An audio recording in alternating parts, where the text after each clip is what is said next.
Hey guys, welcome back to my channel committed achievers. Guys, I hope आप लोग सब स्वस्थ होंगे, मस्त होंगे। आज मैं आप लोगों के लिए लेकर आई हूँ लिस्ट ऑफ बाउंड्री लाइंस के बारे में। तो बेसिकली एग्जाम में आपसे अक्सर एक क्वेश्चन पूछा ही जाता है कि ये बाउंड्री लाइन किस किस देशों के बीच में है। तो बाउंड्री लाइंस क्या होती है? बाउंड्री लाइंस या तो देशों को अलग करती है या फिर देशों को जोड़ती है। तो बाउंड्री लाइन क्या होती है? दो देशों के बीच में होती है। तो एग्जाम में आपसे पूछा जा सकता है, बहुत ही हॉट क्वेश्चन होता है ये। तो चलिए स्टार्ट करते हैं हमारा सेशन। इस सेशन में हम क्या करेंगे, उसको याद करने की ट्रिक भी जानेंगे और साथ में मैप के थ्रू भी देखेंगे। तो चलिए स्टार्ट करते हैं। सबसे पहले हमारे पास है डूरन लाइन। तो डूरन लाइन जो है वो पाकिस्तान और अफगानिस्तान के बीच में है। तो पाकिस्तान और अफगानिस्तान के बीच में कौन सी लाइन है? तो वो है डूरन लाइन। तो इसको आज से याद कर सकते, दो बार क्या आ रहा है? Istan istan. तो इस्तान इस्तान क्या आ रहा है? दो बार आ रहा है। तो डूरन सेम सेम है ना यहाँ पर। नेक्स्ट पे चलते हैं। अगर मैप में देखा जाए तो मैप में आप देख सकते हैं, यहाँ पर है पाकिस्तान और यहाँ पर है अफगानिस्तान। इनके बीच में जो लाइन है उसे क्या कहते हैं? उसे कहते हैं डूरन लाइन। नेक्स्ट पे चलते हैं। नेक्स्ट है हमारे पास मैकमोहन लाइन। मैकमोहन लाइन जो है वो किसके किसके बीच में है? वो इंडिया और चाइना के बीच में है। और चाइना ने इसको अप्रूव नहीं किया है, बट स्टिल ये जो लाइन है रिप्रेजेंट करती है। और इसको किसने खींचा था? इसको सर हेनरी मैकमोहन ने खींचा था। तो उनके नाम पे ही ये लाइन जो है वो आ गई है। तो अगर हम देखें मैप के अंदर, तो मैप के अंदर ये रहा चाइना, चाइना में तिब्बत और अरुणाचल प्रदेश का इंडिया। तो उनके बीच में जो लाइन है वो कौन सी लाइन है? वो है मैक मोहन। इसका मतलब इसको आप कैसे याद कर सकते हो कि मोहन जो हमारे फाइनेंस मिनिस्टर थे मनमोहन सिंह, उनकी वजह से क्या हुआ है? 1991 में इकोनॉमिक रिफॉर्म्स हुए। क्या हुआ? ग्लोबलाइजेशन हुआ। तो ग्लोबलाइजेशन की वजह से क्या हुआ था? जो चाइना का सामान है, जो मेक इन चाइना है, वो इंडिया में आने लग गया। तो चाइना और इंडिया के बीच में कौन सी लाइन है? वो है मैक मोहन लाइन। नेक्स्ट पे चलते हैं। नेक्स्ट है हमारे पास हिडनबर्ग लाइन। हिडनबर्ग लाइन जो है वो जर्मनी और पोलैंड के बीच में है। तो हिडनबर्ग लाइन किसके बीच में? जर्मनी और पोलैंड के बीच में। जिसे कब खींचा गया था? फर्स्ट वर्ल्ड वॉर के दौरान खींचा गया था। मैप में आप देख सकते हैं, ये है हिडनबर्ग लाइन। और जो किसके बीच में? जर्मनी और पोलैंड के बीच में है। तो इसको आप कैसे याद कर सकते हैं कि आपके पास जेम्स थे। जेम्स क्या होते हैं? जो महंगे ऑर्नामेंट्स होते हैं, उसको आपने क्या करा? हिडन कर दिया, उसको आपने छुपा दिया। कहाँ पे? पोल के नीचे। तो जेम्स जो कि महंगे आइटम्स थे वो उसको आपने हिडन कर दिया। कहाँ पे? पोल के नीचे। तो हिडनबर्ग लाइन कहाँ पर है?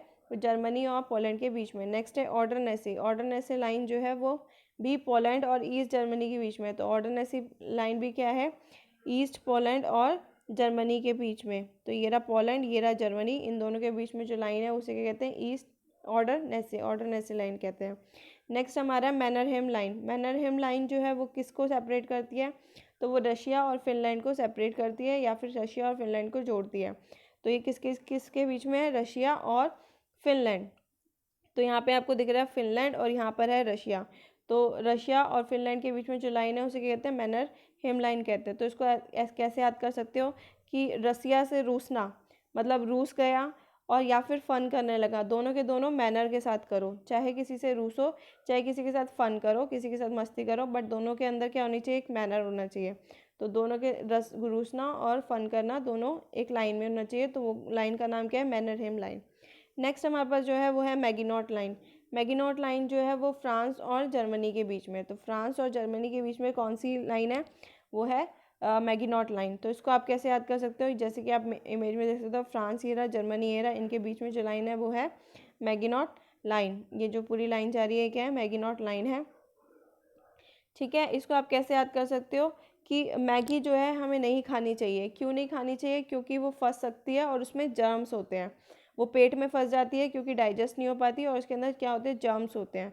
तो मैगी नॉट, तो मैगी मत खाओ, क्योंकि उसमें क्या होते हैं? उसमें जर्म्स होते हैं और वो फंस सकती है। तो फ्रांस, फंसने से हो गया फ्रांस और जर्म्स से हो गया जर्मनी।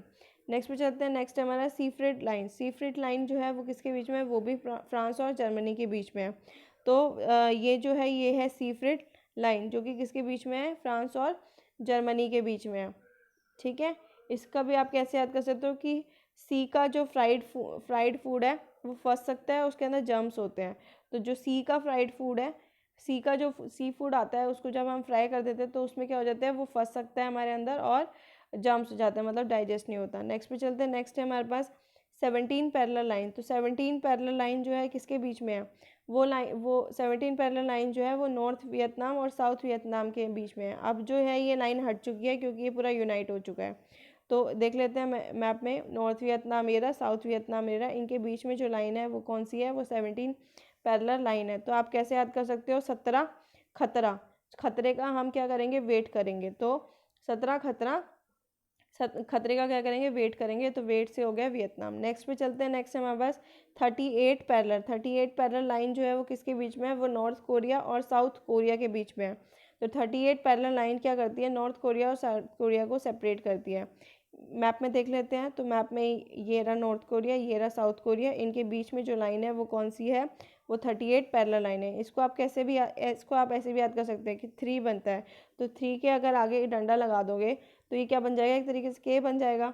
और ऐसे ही 8 बन रहा है, 8 के आगे भी आप क्या करोगे, अगर ये डंडा लगा दो तो के बन जाएगा, ठीक है। तो आप इसको ऐसे याद कर लो कि 3 में क्या होता है, 3 में क्या होता है, 3 के अंदर एक डंडा लगा दो तो, और इसको हटा दोगे तो क्या बन जाएगा, के बन जाएगा। तो कोरिया कोरिया के बीच में, और क्या याद कर सकते हैं, 8 में ओ, तो Korea, north Korea, south Korea. Next है 49 पैरेलल लाइन। तो 49 पैरेलल लाइन वो किसके बीच में है, वो है यूनाइटेड स्टेट और कनाडा के बीच में। तो यूनाइटेड स्टेट और कनाडा के बीच में, कनाडा ये रहा, यूनाइटेड स्टेट ये रहा, इनके बीच में जो लाइन है वो क्या है, 49 पैरेलल लाइन। तो इनके बीच में जब जो है वो लड़ाई हो गई थी, तो इन्होंने बांट लिया आपस में कि कनाडा को इन्होंने एरिया दे दिया 51% और यूएसए ने अपना ले लिया 49%, क्योंकि कनाडा का जो ज़्यादातर एरिया है वो सारा बर्फ़ वाला है, तो वो नहीं चाहिए था यूनाइटेड स्टेट को। तो उन्होंने क्या किया, कनाडा को 59% दे दिया, उसमें बहुत सारा तो बर्फ़ वाला है, और अपना जो है जहाँ पर खेती होती है जो अच्छा वाला है वो अपने पास रख दिया। नेक्स्ट पे चलते हैं, नेक्स्ट है हमारे पास Radcliffe line. Radcliffe line जो है वो सर साइरन रेड क्लिफ के द्वारा खींची गई थी, और ये किसके बीच में, इंडिया और पाकिस्तान के बीच में। तो इंडिया पाकिस्तान के बीच में कौन सी लाइन है, तो वो है रेड क्लिफ लाइन, जैसे कि आपको इमेज में दिख सकता है। ये कौन सी लाइन है, ये रेड क्लिफ लाइन है। तो गाइज फटाफट से रिवाइज कर लेते हैं जितने भी हमने बाउंड्री लाइंस पढ़ी। सबसे पहले हमारे पास डूरंड। डूरंड लाइन को आप कैसे कहते हैं, स्थान 2 बार आ रहा है, तो डूरंड जो है वो पाकिस्तान और अफगानिस्तान के बीच में है। नेक्स्ट है मैकमोहन। मैकमोहन मतलब मेड इन चाइना जो है सामान वो इंडिया में आने लग गया, किसके वजह से, मनमोहन सिंह की वजह से। तो इसका मतलब चाइना और इंडिया के बीच में जो लाइन है वो कौन सी है, वो है मैकमोहन। नेक्स्ट है हिडनबर्ग। हिडनबर्ग क्या है, जो जैम्स होती है, जैम्स का मतलब जर्मनी, जैम्स जो होती है वो बहुत एक्सपेंसिव होती है, तो उसको हमने क्या करा, हिडन कर दिया। कहाँ कहाँ पे हिडन किया, पोल्स के नीचे। तो पोल्स के नीचे जो जर्मनी और पोलैंड के बीच में जो लाइन है वो कौन सी है, हिडनबर्ग लाइन। ऐसे ओल्ड नेसी लाइन किसके बीच में है, वो पोलैंड और जर्मनी के बीच में। नेक्स्ट है मैनरहिम। मैनरहिम लाइन जो है वो किसके बीच में है, कि रूस जाओ मतलब गुस्सा करो या फिर फन करो, दोनों के दोनों जो है मैनर के अंदर करो। तो रशिया और फ्रांस के बीच में जो, रशिया और फिनलैंड के बीच में जो लाइन है, जो fun, FUN fun, FIN fin, तो रशिया और फिनलैंड के बीच में जो लाइन है वो कौन सी है, वो मैनर है, मैनर में करो।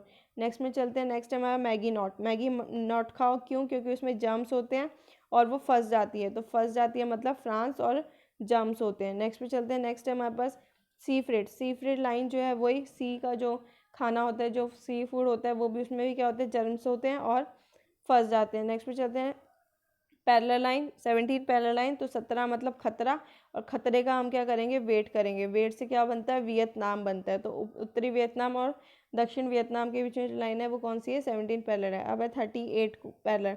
38 पैरेलल 3 है, 3 के बीच में ठंडा क्या है, तो ये लुक्स लाइक अ के, और कोरिया 2 ओ आ गए, तो कोरिया। तो ये हो गया 38 पैरेलल लाइन जो है किसके बीच में है, वो नॉर्थ कोरिया और साउथ कोरिया के बीच में। नेक्स्ट है 49 पैरेलल। 49 पैरेलल मतलब ये किसके बीच में, यूएसए और कनाडा के बीच में। तो यूएसए और कनाडा के बीच में कौन सी लाइन है, वो है 49 पैरेलल लाइन। तो यूएसए ने क्या किया, कनाडा को 51% दे दिया और अपने पास कितना रख लिया, 49% रख लिया। क्यों रख लिया, क्योंकि कनाडा के मोस्टली पार्ट में तो बर्फ़ ही जमी हुई है। नेक्स्ट पे चलते हैं, नेक्स्ट है रेड क्लिफ। तो रेड का मतलब होता है खतरा, और इंडिया को किससे खतरा है, इंडिया को खतरा है किससे, पाकिस्तान से। तो इंडिया और पाकिस्तान के बीच में खतरे वाली लाइन है, तो उस लाइन का नाम क्या है, रेड क्लिफ लाइन है। तो गाइज आई होप आपको वीडियो समझ आई हो, पसंद आई हो। अगर आपको वीडियो अच्छी लगी तो please like share subscribe and press to the bell icon so that you can get the notification. Thank you guys.